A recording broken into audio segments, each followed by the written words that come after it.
Welcome, welcome, Justin. Mate, good to see you. You don't look like you're at home, Molly. I am not at home. I am in New Orleans at the wonderful book fair at Tulane University, and I'm very lucky to be here. Wonderful. Hanging out with the Uh, literary folks. so, Justin, American economy, killing it. Yeah.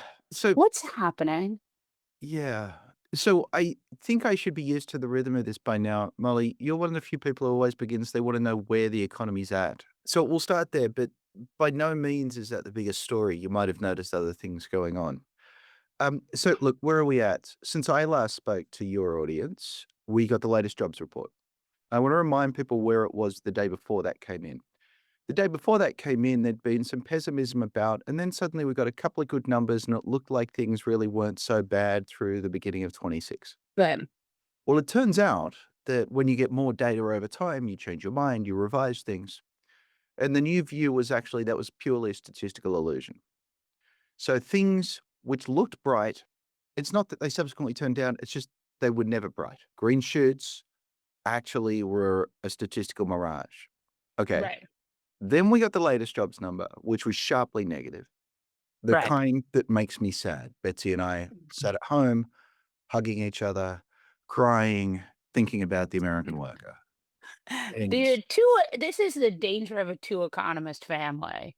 I mean, it's great because with lots of other people, I'd start crying and they'd say what's wrong, and I would explain and they wouldn't get it. I know you would get it, Mal. But there's a I'm not sure Friday I every would get it the way Betsy would get it. Let's be the honest here. well, that's true. And it's because we economists are exquisitely attuned to understand suffering, pain, and emotion. Oh, you're drinking a coffee. Hey, same. Look at this. Mine's a little more We artisanal. Look we're at that. Like it's a clay listen, no, cup. no, mine is from a very well, yours is from your yes, all right. Well, anyway, continue on. Continue on. Yes, Can go. we have a sidebar conversation on the side of America about the size of American coffee, if not now, one day? I asked for 5 shots, and they were like, "That's quite a lot." And I was like, "Okay, 6." Go Molly, on. did you leave your Continue. ADHD medication at home and this is just how you It keep things under control? I don't have ADHD medication, as Jesse can attest. All right, let's Wait, move so what's on. great is you didn't say, "I don't have ADHD." It's just like, "I Oh, refuse to no. medicate, but I give me think that 5 shots." I think anyone who talks to me knows very well that I have ADHD. Um, okay, so revisions showed that Okay, actually it was we were never not anything as good, well off. and then Yeah, it turns out it was downright bad in the last month, and you should never take any number or headline seriously. What you should do is look over a run of time, as Happy right. Kevin, in fact, has been reminding us. But when you Poor do Happy that, Kevin. when Important to remember, Happy Kevin is Kevin Hassett, who will, in fact, sign off on anything Donald Trump likes. he even brings in presents of whole new lies wrapped Yeah, in love, that's right. He's the Sean Spicer of economists. but happier, Yeah. always Okay. happy. Okay, so since Liberation Day, I Yeah. want you to remember what we were promised on Liberation Day, a new dawn for the American economy, the return of American manufacturing. We're sick of being kicked around. American economy turns around. We need tariffs. Tariffs, the most beautiful word in English language. Without tariffs, this would be a disaster. Since Liberation Day, the US Yeah. economy's lost jobs. Yeah. That doesn't happen, just to be clear. I mean, it does happen Yeah. in recessions.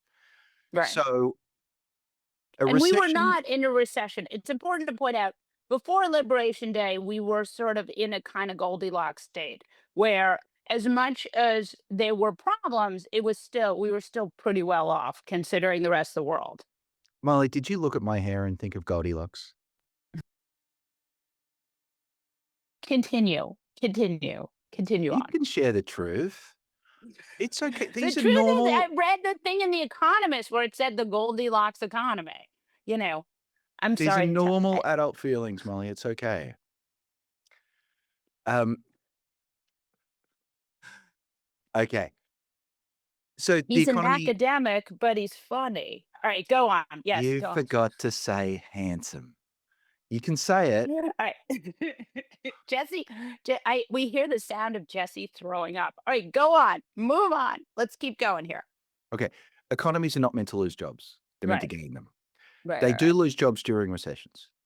When the Yes. economy is losing output or production, we call it a recession. So we wouldn't call it a recession, but I think right now you can call it a jobs recession. But also you need 2 quarters, right, to call it a No, recession? I'm the PhD here. I get to decide. I wrote the book, Molly. Can't see the book. I'm too Okay. middle-aged to The be able to see the book. Oh, the Well, I'll textbook. send you a copy. Yes, Um, yes. okay. It So costs like $89 because it's a textbook. and did you think it was amongst the best value of any book you've ever read? Did you think I should have been invited to Tulane to the book fair? You know, textbook Alright, writers get go no on. respect. That's right, no respect. I might have sold more copies. You've Okay, and you've definitely made more money we're not going there. because Um, textbooks are a good business. Go on. we were talking about your feelings, Molly, not about my income.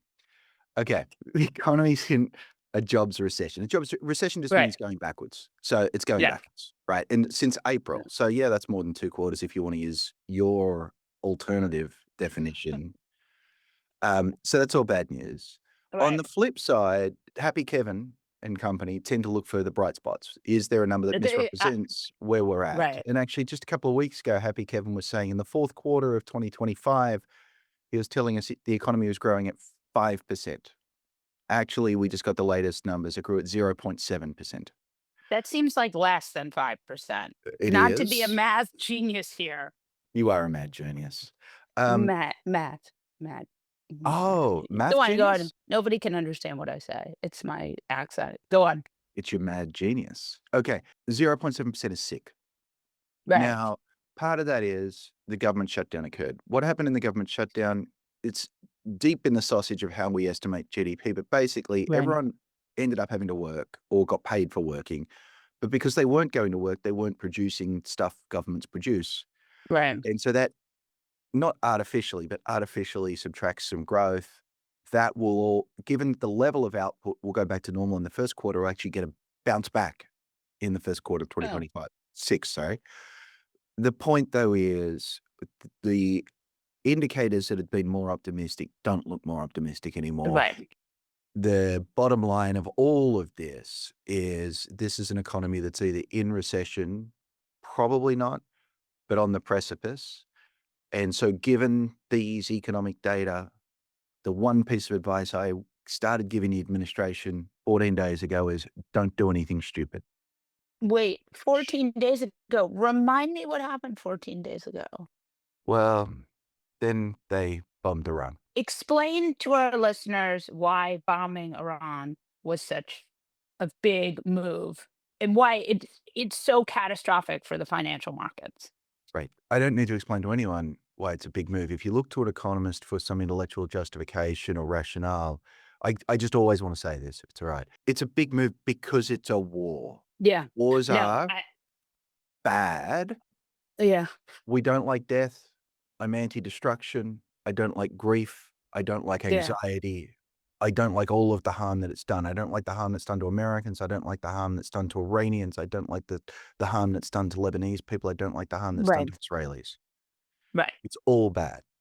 Yes. Now, some people, moral people, would start there and move forward. Other people, and a surprisingly large quantity of the American business press, say, how does it affect the pocketbook of the average American? Because that's what we care about. Even from the morally bad part, it's all bad. So, for example, it's both bad morally, but it's also bad financially. And tell us why. So the story you hear most about is an oil story. The Right. price of oil has gone up enormously, up around $100 a barrel right now. That's up about two-thirds. Yeah. So it's up maybe 60, 70%. A rough rule of thumb is because gasoline is made from oil, when oil goes up 60%, expect gas prices to go up 60%. Yeah. And we're on our way there. We're probably at least halfway there, depending on which gas station you're going to at the moment. And the average American spends $3,000 a year on gas. So therefore, if you're going to spend, say, 50% more, that's a $1,500 tax on you. Less money left over at the end of the day. Let me point out what's different for the United States. Many people, when they think about Middle East oil trouble, they think about the 1970s, stagflation, Carter, Right. lines at gas stations, and so on.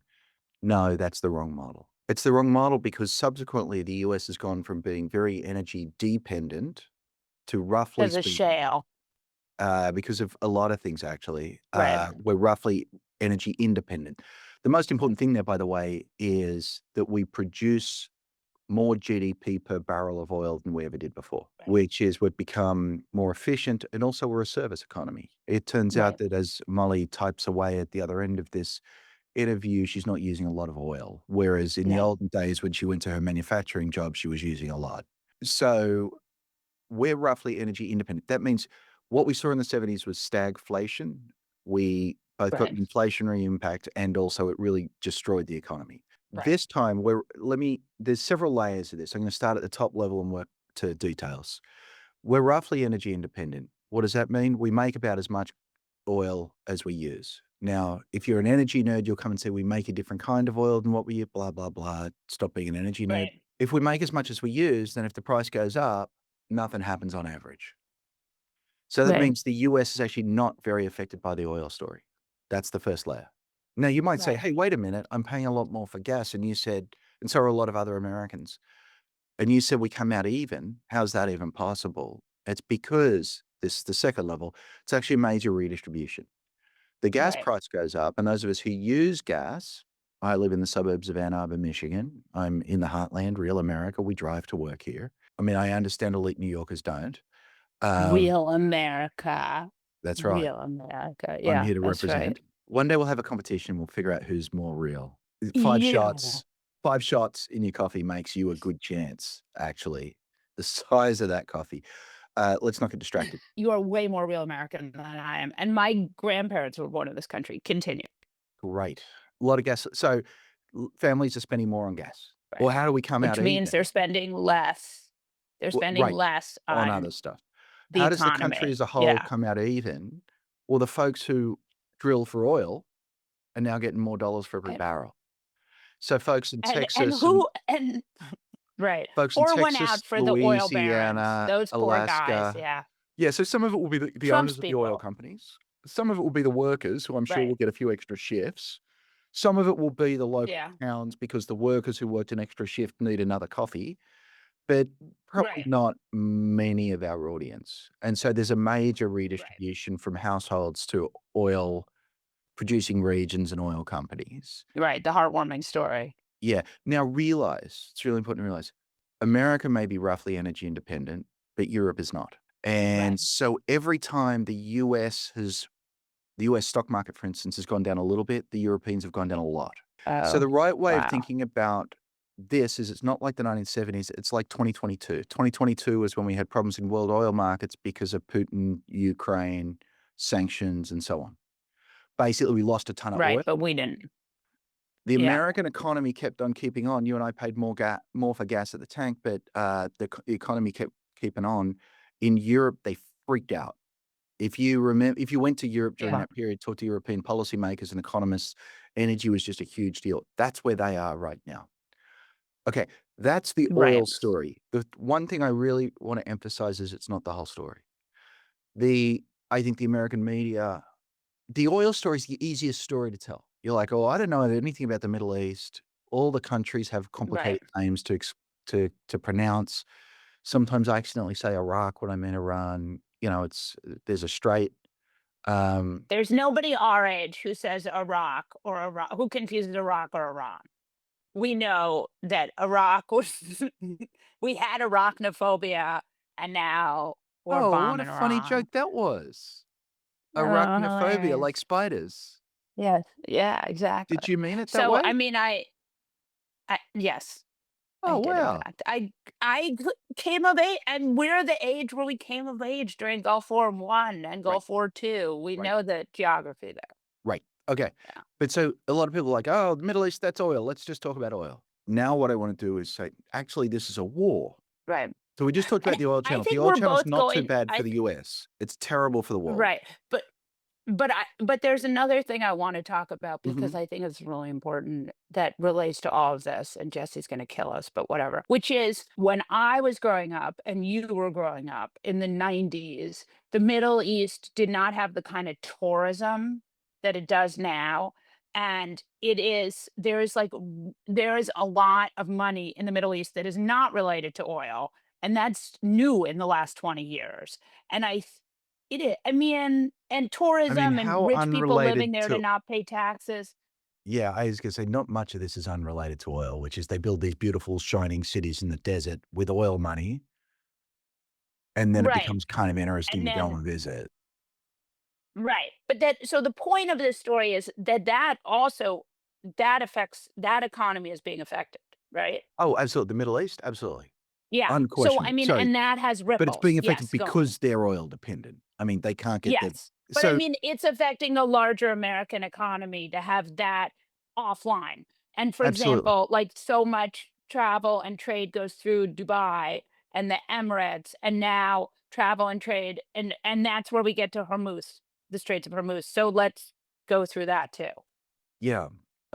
Okay, right. So it turns out sorry. So when I said Iran is an oil story, it's a lightly more complicated oil story. So with Iraq, we just bombed the oil It's a fields. trade issue too. Right. Go on. Yeah. There's something called the Strait of Hormuz. As of today, everyone's an Iranian geography expert, particularly me. The strait is like 4 miles Right. across. And if you want to get a tanker out, you got Yeah. to go through 4 miles. The point about it being Yeah. 4 miles across is you don't need much of a military to make it terrifying to go through. And if you're the captain of a big tanker that's full of oil, you prefer not to go places where there are drones and mines. Want to blow Uh, you up. Yeah. and you can't get insured. So Yeah. once you die in flames, you won't get a big payout either. Um, so Iran, roughly 20% of the world's oil goes through the strait. No one can send oil through the strait.